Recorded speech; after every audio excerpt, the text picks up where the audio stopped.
Deadlock. Suppose process P1 is waiting for data 2 and process P1 hold the data 1. At the same time, process P2 hold data 2 and is waiting for data 1. But both the process P1 and P2 requires data 1 and data 2 at the same time. This situation is treated as a deadlock. Suppose you are in a canteen. You need a bowl and a spoon. But you have the bowl and your friend have the spoon. Both required spoon and bowl. Friend is requesting give me the spoon. You are requesting give me the bowl. But both require the bowl and spoon. So this situation is treated as deadlock. Now, the computer system uses several types of resources such as consumable, non-consumable, preemptive, non-preemptive. In a multi-programming environment, the problem starts with non-preemptible resources. These resources have to be used in a mutual exclusive manner. Let us understand how the resource allocation is done in a system. In general, OS follows 3 protocols. Look at the board. Number 1 is request, number 2 is use, and number 3 is release. So, what is request? Before using a resource, a process must request for it. And this uses a data structure, resource table to store the information about all the resources in the system. Use means if a process gets the resource, the kernel changes the status of resource to allocated and the state of process to ready if it has been blocked earlier. The process uses the resource in a mutual exclusive manner. And release, after its use, a process releases the resource again through the use of a system call. The kernel can now allocate this resource to any blocked process or change the status of the resource to free. Sometimes a non-preemptive resource may follow the protocol of critical section. That means entry criteria, mutual exclusion and exit criteria. Mutual exclusion means the use of resource must be mutually exclusive. Now, we will discuss the modeling of deadlock. The conditions for deadlock occurs are mutual exclusion, hold and wait, non-preemptive and circular wait. These 4 conditions are necessary for deadlock. Now, mutual exclusions means resources requires only mutual exclusive access. This resource type cannot allow multiple processes to access it at the same time. For example, a memory location, if allocated to a process, cannot be allowed to some other process. A printer cannot print the output of 2 processes at the same time. Therefore, a printer if allocated to a process cannot be allocated to another. Hold and wait when all the processes are holding some resources and waiting for other resources, a deadlock may occur. Non-preemptive means the resources cannot be preempted. So it may be lead to a deadlock. And circular wait, one process is waiting for a data and another process is waiting for another data which is holded by a first process. This situation is circular wait. Now we will show how the RAG can be used for a deadlock detection or deadlock finding. Modeling of deadlock means we can draw a graph known as resource allocation graph. In the graph, you can find different symbol. The circle is represented by process and the rectangle is represented by resource, and rectangle with two dots indicate that we have two resources, two instances of this kind of resource, and process P to resource, one arrow, another is resource and process, the arrow is from process to resource. So whenever this kind of edge is found from P to resource, this edge is known as request edge, and resource to process is known as assignment edge. Now in this diagram we can see that the process P1 requesting resource R1 which having two instances, and P2 allocated one resource of R1, and P3 also allocated one resource of R1, and P3 also request another instance of R2 which having one instance here.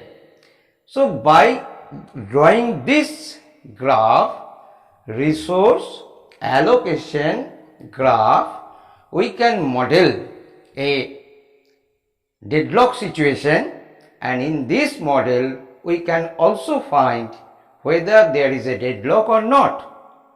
If there is a cycle, then there is a deadlock. Now we are showing how we can draw the RAG, resource allocation graph, for showing that there is a deadlock and the conditions for deadlock occur.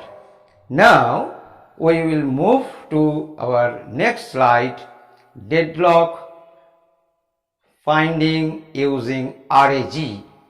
Again, from the given problem, we have to check whether the allocations of the resources to individual process lead into the deadlock situations or not.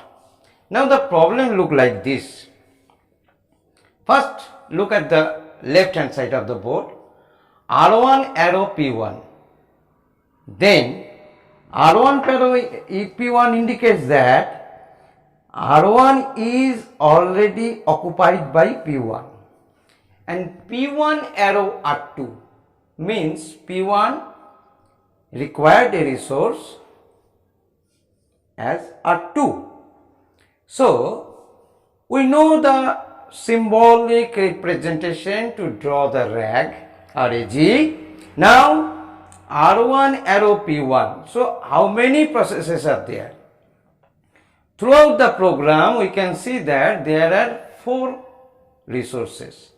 So first we have to draw R1, R2, R3, R4, and one by one we have to check.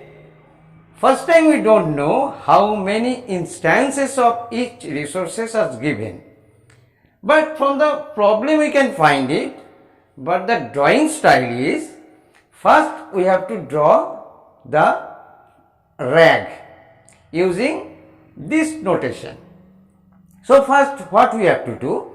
First R1 arrow P1. That means R1 is the resource 1 already allocated to process P1, because the arrow is from R1 to P1. That means here we can see that something is wrong here. P arrow means P required the resource, and resource is allocated by this diagram. So from resource to P1 indicate that P1 already assigned R1. Now P1 R2. So P1 already assigned R2. Now P2 arrow R3. So there is a process P2 arrow R3. Step by step. We have to move step by step. now R2 arrow P2. That means R2 already allocated to P2. So this arrow comes. R3 arrow P3, R3 arrow P3, R3 arrow P3. Fine. P3 arrow R4.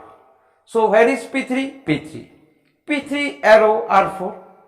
Now P4 arrow R3. So P4 arrow R3. R4 arrow P4.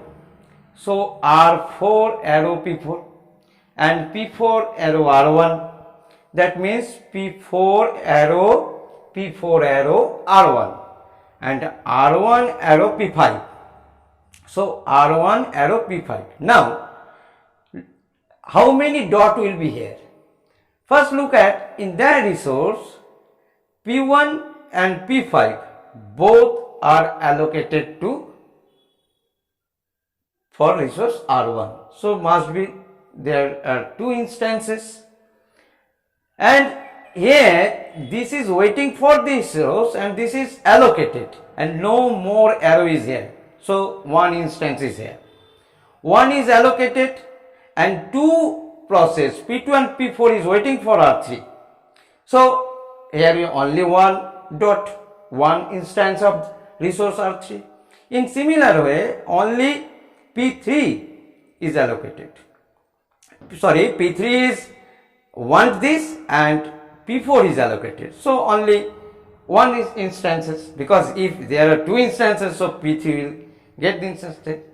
At the time we can see that if we consider this arrow in this way, we can see that there is a cycle. So whenever a cycle in the rack for drawing the process allocation systems for different resource having single instances or multiple instances, if there is a cycle, then we can decide that the resource allocation systems will lead to a deadlock. Now in the description box you will find so many examples. Now last conclusion, we can see that handling of deadlock. Deadlock actually handling means how we can handle the deadlock. So we can prevent the deadlock, we can avoid the deadlock, that means deadlock avoidance. Already in our video you can find the avoidance algorithm, that means Dijkstra's Banker's safety algorithm, resource request algorithm, and deadlock detection. Already you will get in my video linked given below, and in the description box you can find the link. And lastly we have recovery from deadlock. Resource preemption methods with which to break a deadlock. This is the main method, resource preemption for recovery from deadlock. And another is rollback. Rollback is checkpoints for a good solution to recover from the deadlock. The checkpoint sets the state of a system at specified point in time. The resource state is saved in a separate file. When a deadlock is detected, the state is analyzed and the deadlock process is detected. And another is abort the process. The process which leads to deadlock. In Unix system, the command is kill, kill the process. That means abort the process. So this video is based on the conceptual and theoretical approach of deadlock. And what we have learned, we learned that what is deadlock and how we can model a deadlock and what are the conditions of deadlock and how we can find out whether there is a deadlock or not by using resource allocations graph. And correspondence next videos contain another algorithms and another numericals.